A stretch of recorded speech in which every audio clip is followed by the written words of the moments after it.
Hello guys, welcome to my channel again guys. Hello. Good morning everyone. Good afternoon. Good evening. Have a nice afternoon kung nasaan man kayo sa ating mundo guys. So, nandito tayo sa bahay ngayon, naglilinis-linis kasi mamaya aalis ako, wala akong pasok ngayon. Bukas ang ating pasok. So, ang ginawa natin ay pinunasan natin ang ating lamisa. So,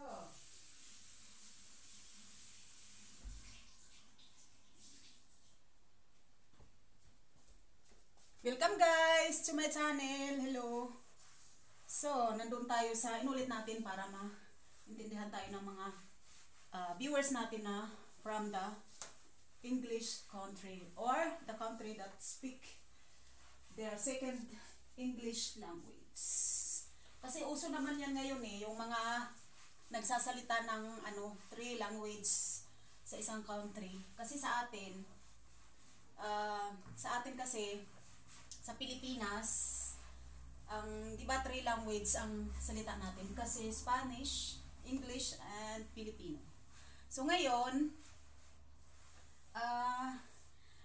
ang mga kabataan hindi na masyadong marunong mag-Spanish kasi di ba noong unang panahon. So, marunong na tayo sa 1, 2, 4, 5, Sabado, Linggo, syempre, mga ganyan. So, pero siyempre ang official talaga na language natin is English and Filipino, Tagalog. So, ayan. So, ngayon guys, nalinis na natin ang ating lamisa. At marami pa tayong lilinisin sa loob ng bahay. Kasi,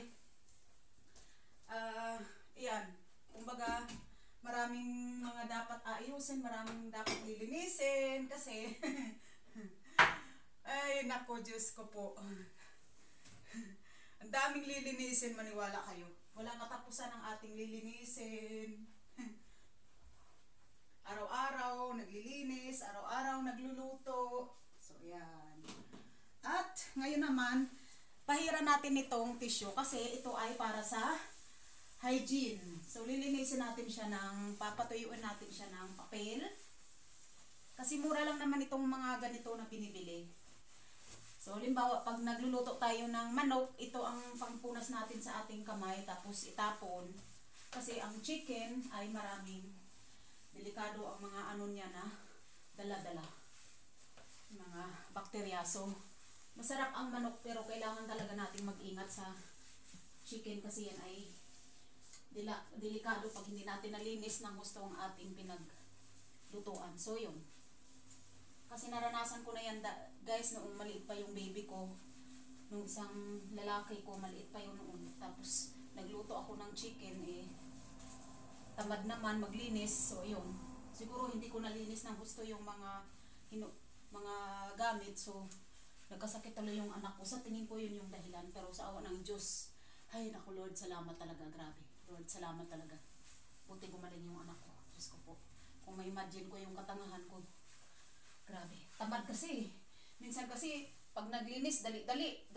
Yun pala, dapat pala pag naglilinis, yung hygiene, kailangan mayroon ka talagang ganito na papel lang, panlinis mo, mas maganda, itapon na lang para or isunugin, ilagay natin dun sa dapog natin ng mga open dyan, lutuan, sunugin na lang natin para sigurado. So yun,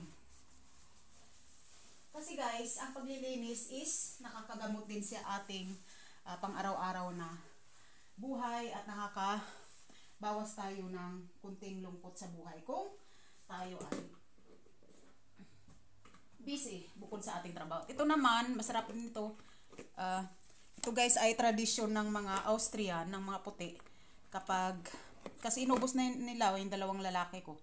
Inubos na ni Bunso. Siya madalas araw-araw kumakain ito. Ang tawag dito ay Apfelzimt Lebkuchen sa German. Lebkuchen. At may matamis-tamis ito na medyo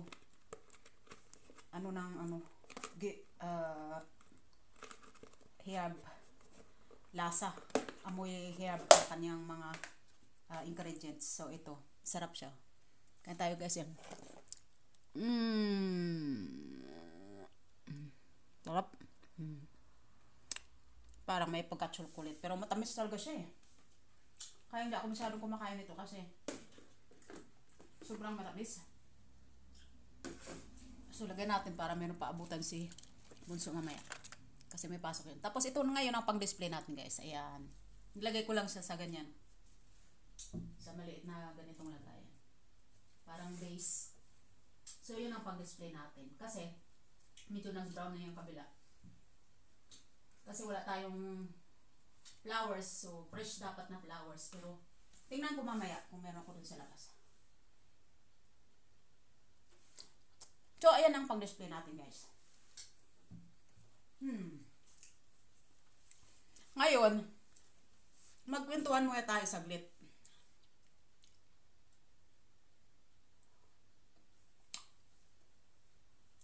Magkwentuhan muna tayo saglit.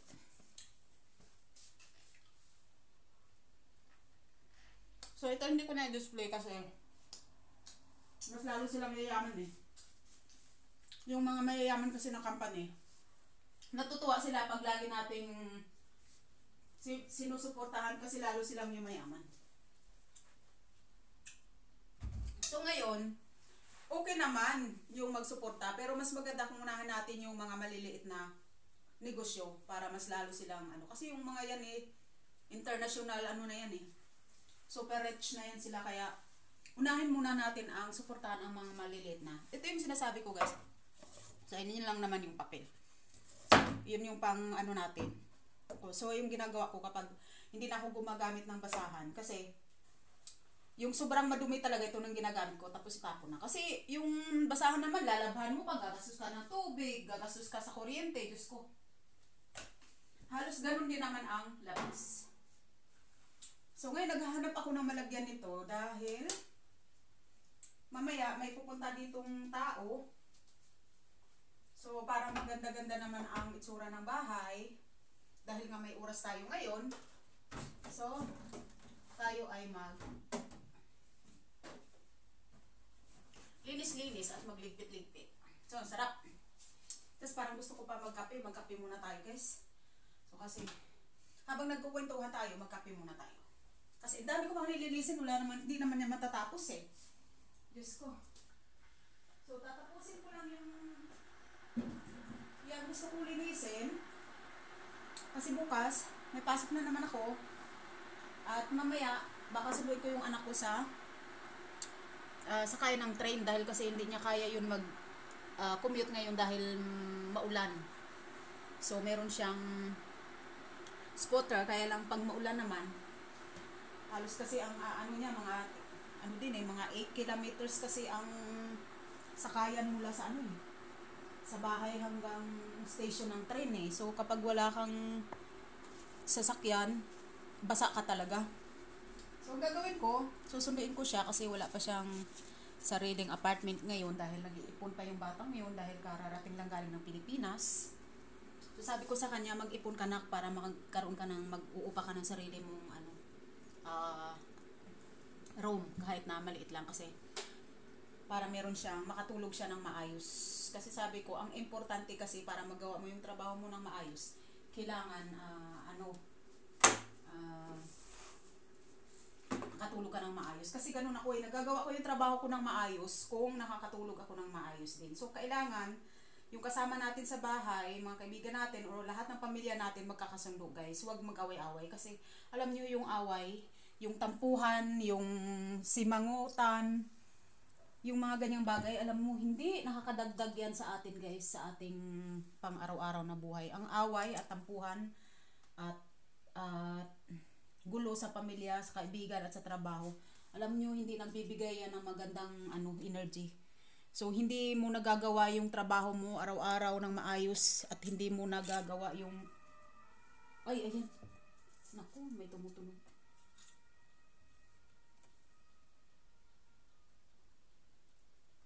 Siguro may na naman.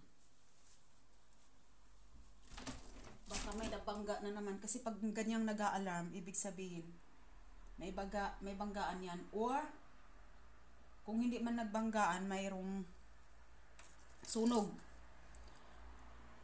o kung ano mang nangyari sa kalsada na nag-cause ng traffic or sira sa ating kalsada. So yun lang guys ang paalala ko na hindi talaga alam nyo, lagi kong iniisip at iniisip ko rin at lagi talagang sumasagi sa isip ko na ang tampuhan, sama ng loob sa pamilya kahit ano pang kaibigan yan. Hindi maganda yan guys sa buhay natin. Nakakapagbigay yan ng ng depression at nakakapagbigay yan ng sakit ng loob at minsan magkakasakit ka pa kung mahina ka talaga sa sa mga ganyang bagay na pag-intindi. Kaya alam nyo, ang payo ko lang sa atin na ako din kasama na ako doon dahil minsan may oras din talaga na mainit din ang ulo ko na hindi ako, kumbaga yung pasensya ko hindi ganun kalawak. So, pero lagi kong iniisip na lalawakan ko yung aking pasensya para sigurado na hindi tayo masanay sa laging galit at masungit kasi 'di ba guys, alam niyo man, pag laging masungit, Diyos ko, sira yung ating araw. Sira yung ito kanina yung lista ko, nililista ko yung mga kung ano dapat kong importanteng unahin sa bukod pa sa aking trabaho, yan yung kung anong importante na dapat unahin. So, magkape muna tayo guys, saglit lang. Tapusin ko ang aking kape muna. Kape muna tayo, tas mag-chika-chika lang.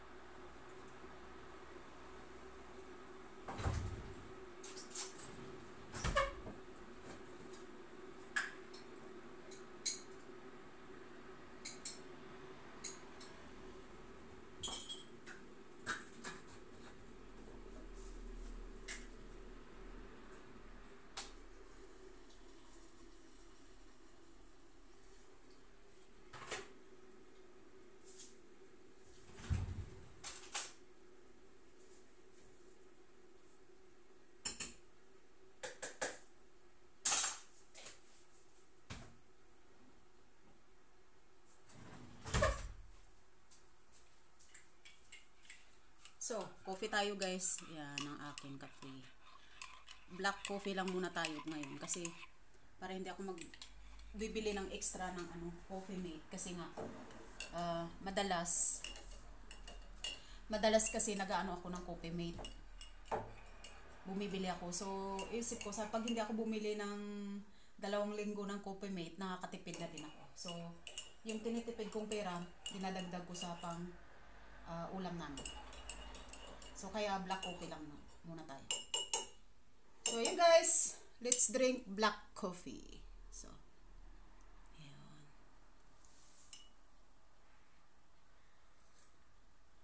So, hindi na naman ako nakatiis. Ako'y nag-sugar na naman. Kaya hindi ako nagkakanin pa minsan-minsan. Kasi,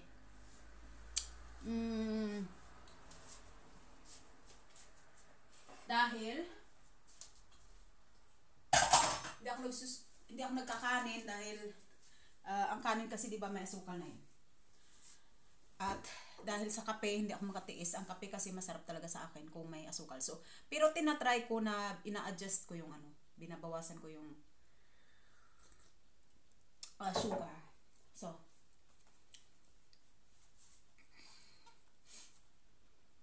So, yun guys,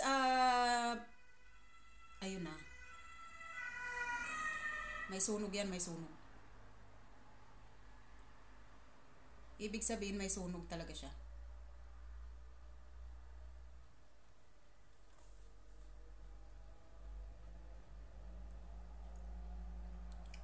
So, ganito guys, kasi uso ngayon medyo nagbabiral ngayon ang so, tingnan. Ayan ang ating bilbil nakikita talaga sa ating video na So, ngayon guys, ganito. Uso kasi ngayon ang tungkol kay kay Carlos Yulo, yung natin, yung second gold medalya natin sa Summer Olympic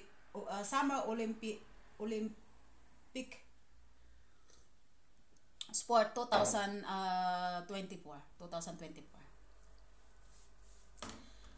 So, yun guys. Summer Olympic 2024 sa Paris. So, ngayon, ganito. Si Carlos Yulo kasi, maraming nag-aano sa kanya na bakit ganyan siya sa magulang niya magsalita. Kumbaga kahit gaano daw kasama yung magulang, dapat hindi pa rin siya mag-response ng ganyan. So, dapat, lalo na sa media, dapat, ano talaga, marespeto pa rin. So, alam nyo guys, ako kasi,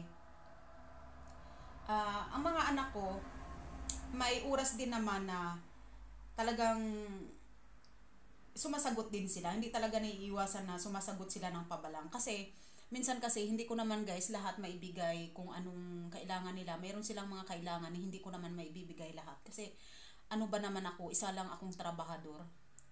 Trabahador tayo, hindi lang, kundi trabahador tayo.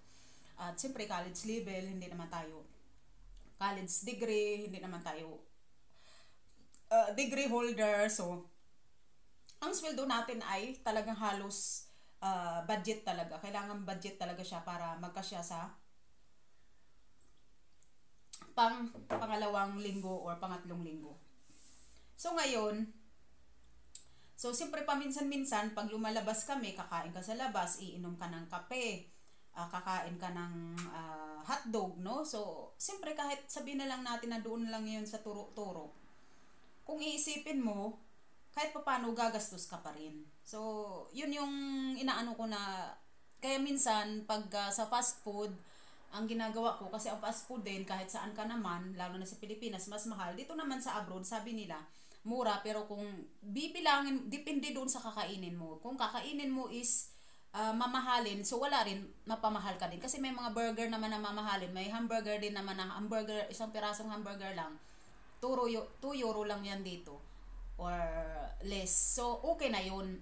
Kahit papano, makamura ka na. So, ang ginagawa ko, pag nag-fast food kami, yun lang kinakain ko, hamburger lang. Or, nag-iisip pa ako, kung hamburger or kape lang. Kasi ang kape, sa McDonald's, 2 euro and ano lang yata, 2 euro, to 70 euro lang. So, okay na yun yung ganung presyo para sa akin. Kasi lalabas ka, at least na-enjoy mo dahil lalabas ka, no? Kasi nakakita ka ng ibang lugar. So, maganda din yun sa pang-araw-araw nating buhay. Basta lumabas lang tayo at para hindi lang puro trabaho yung nakikita natin, kundi meron din iba, kahit papano, kahit 1 hour ka lang doon or half hour, basta nakalabas ka lang, kasi maganda yun sa ating sa body and soul natin, kahit papano merong ibang nakita. So ngayon guys, dahil kay Carlos Yulo na second time gold medalist natin nitong sa Paris, Olympia sa Paris. So naging ano siya, yun nga, usapan halos buong mundo dahil nga sa lumalaban siya sa nanay niya na alam naman niya na ang kalagayan nila is hindi naman sila mayaman, no? So, kagaya nga nung narinig ko nung balita na nakaraan sa balita na kasi na-interview nga siya ni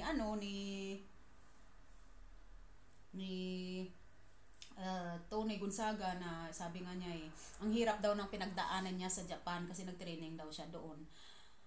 Alam nyo, kung ako kay Carlos Yulo, dapat lagi mo ring isipin, no? Hindi lang ikaw ang OFW, hindi lang ikaw ang nasa ibang bansa na nakaranas ng ganyan, lahat tayo. Lahat, ikaw, ako, lahat ng mga Pilipina na pumunta ng abroad, lahat yan nakaranas ng tawag dito ng culture shocks ang tinatawag, 'di ba? Culture shock ang tawag doon. At siyempre masya-shock ka talaga, lahat masya-shock ka talaga kasi iba ang salita, iba ang tao, iba ang culture, iba ang nakasanayan mo. Kumbaga lumabas ka doon sa sa iyong comfort zone, 'di ba? So 'yun ang sinasabi.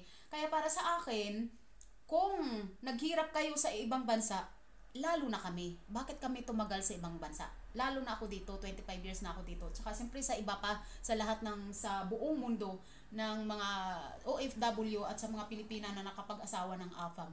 Lahat yan guys, nakakaranas yan ng hindi kaaya-aya sa buhay. Lahat yan nakakaranas ng lungkot, nakakaranas ng pagmamahal ng pamilya. Pero tinitiis lang namin kasi pag bumalik kami sa Pilipinas, sama-sama tayong wala. So ganun yun. Yun kasi ang, alam mo, yun kasi ang problema dun eh.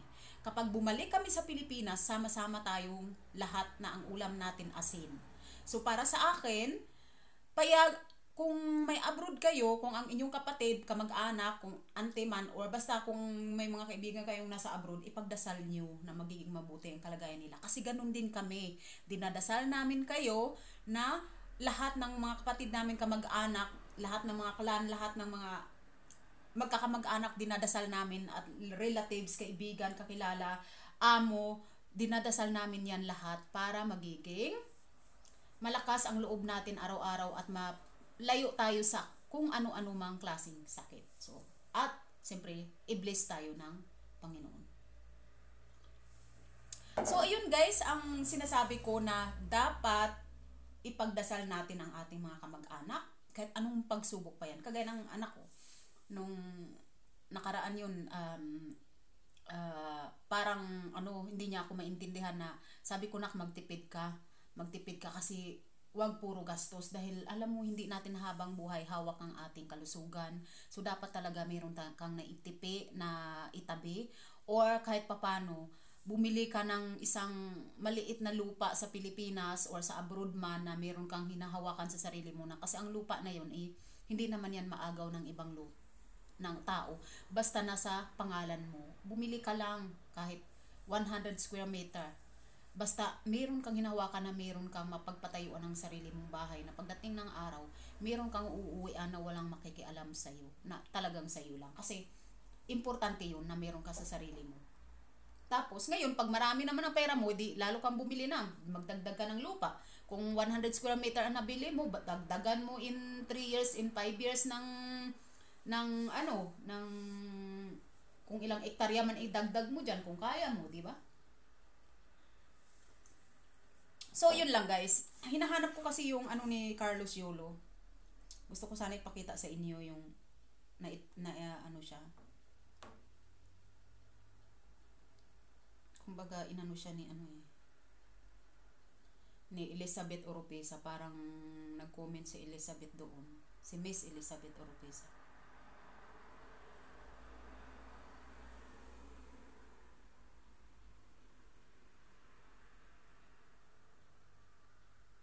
Kay Carlos Yolo na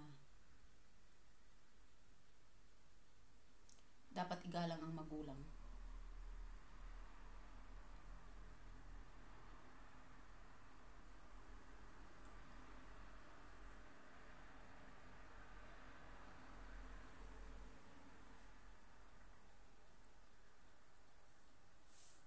So, alam nyo guys, proud na proud talaga tayo na si Carlos Yolo ay pinagmamalaki ng buong Pilipinas, kasi nga siyempre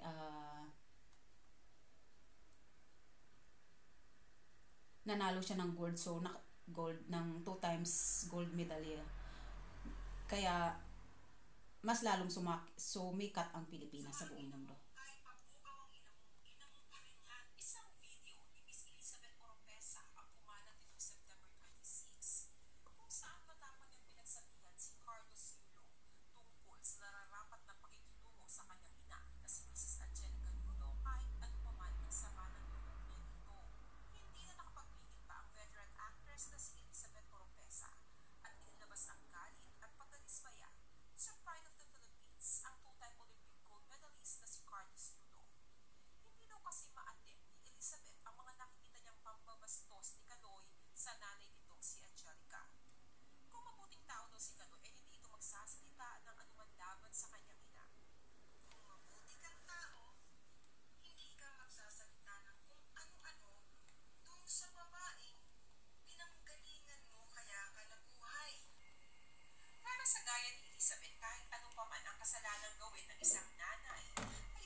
Gabi ay namura din ni Elizabeth si Kaloy dahil anya hindi niya masigurang makakita ng anak na nambabastos sa ina. Ito ay makalipas kumalat ang audio recording na sinisigaw-sigawan ni Kaloy ang nanay niya at sinabihang sinungaling ka na, magnanakaw ka pa. Hindi iyon pinalampas ni Miss Elizabeth. It's too bad kung nagkaroon ng kasalanan ng nanay mo sa'yo. So what? Kailangan mo rin bang maging bad? Umabot na rin sa puntong minura na ng aktres si Kaloy para isaksak sa utak nito ang gusto niyang ipunto. Sa huli, ang tanging hiling ni Miss Elizabeth kay Kaloy ay ang patawarin na ang ina anuman ang kasalanan ko sa kanya. Kung may kasalanan na ang nanay mo, patawarin mo. Huwag mong binabasto sa social media. So, yun guys, yun lang ang iparating ko. Kasi ako din guys, minsan sumasama din ang loob ko kay nanay at minsan si nanay din siyempre at saka si tatay, sumasama din ang loob nila sa akin. Pero alam nyo nay, tay, pasensya na.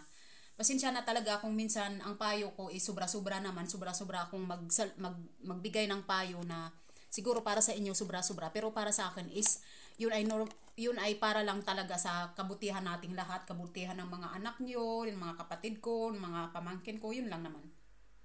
So, pasensya na doon sa lahat ng mga tao na minsan talaga ang mga advice ko is masakit. Pero para talaga yan sa inyo guys na para hindi kayo maghirap ng gusto, para hindi kayo ma-stress, hindi kayo ma-depress, para hindi kayo, alam nyo, para hindi kayo api-apihin ng mga tao na kapaligid sa atin. Kasi may mga tao talaga mapang-api. So, at hindi sila nag-iingat sa salita nila. Dahil may tao talaga kasi nga na may kaya na sila sa buhay dahil meron silang nakikita na parang mabubuhay na sila na hindi na nila kailangan ng ibang tao. So, minsan nakakalimutan nila yun na hindi naman habang buhay is dyan ka sa kalagayan mo na nasa taas ka. So, yun yung sinasabi ko na para ready kayo, para hindi kayo ma-stress ng gusto, para hindi magdagdagan ang inyong kahirapan, mas maganda tipid at magtiyaga sa trabaho. Huwag masyadong magreklamo, huwag masyadong umangal sa sakit ng katawan kasi lahat-lahat tayo guys, napapagod tayo sa trabaho, lahat yan. Ako nga nung halos araw-araw akong nagbubuhat ng mabibigat, nagbubuhat ako ng mga 12 kilos, minsan 14 kilos pa, nagbubuhat ako niyan. Tapos minsan marami pa, utos dito, doon, utos dito, 8 hours yan. Kaya, Diyos ko, minsan natutuwa ako kapag 5 hours lang ang trabaho ko kasi tuwang-tuwa ako tapos na. So, yun guys, tiyaga lang talaga, tiyaga lang. At saka, alam nyo, mas maganda rin kung medyo alam ninyo na masakit kayo magsalita sa kapwa nyo dahil nagagalit kayo, dahil mainit lang ang ulo nyo. Kung ako sa inyo, iwas-iwasan ninyo. Wag kayong padalos-dalos dun sa sama ng loob ninyo kasi may nasasaktan kayong tao. So, kasi hindi naman lahat ng tao is malakas ang loob at nagpapasensya. Siyempre, dinadamdam niya yun. Hindi lang siya makasagot, dinadamdam niya. So, sa sobrang sama ng loob niya dahil hindi kanya mabalikan, hindi kanya malabanan, hindi kanya mamura-mura pabalik. So, ang ginagawa niya, kinikip lang niya yun sa sama ng loob hanggang sa magkakasakit siya, hanggang sa ma-depress siya. So, yun ang iwasan ninyo. Wag na wag kayong magbitaw ng salita, wag na wag kayong magtaas ng boses sa inyong kapwa. Kasi kailangan yan importante dahil natutulungan nyo pa yung kapwa ninyo. Magiging nice lang kayo. Yung boses nyo, sabihin nyo, oy ne, ayusin mo yung trabaho mo ha. Para hindi kita bukas mapagalitan, para hindi kita bukas masirmunan, ayusin mo yung trabaho mo ha, ganun. At pag nagkamali man siya, sabi mo lang, Uday, ganito ha, bukas wag mo nang gawin ito, ganito ang gawin mo ha. Ganyan. So, laging nasa maayos. Explain ng maayos. Kasi ang mga bata nga, pag pinagalitan mo, iiyak yan. So, ang mga matatanda, dahil hindi na tayo bata, so hindi natin maiiyak, no? So, the best is, ingat sa bibitawang salita. Or kung talaga masama man ang loob mo, sabihan mo siya. Gina, Marimar, mali yung trabaho mo. Ayusin mo ha, ganyan. Please do your job properly so that tomorrow I can speak with you with respect. So please follow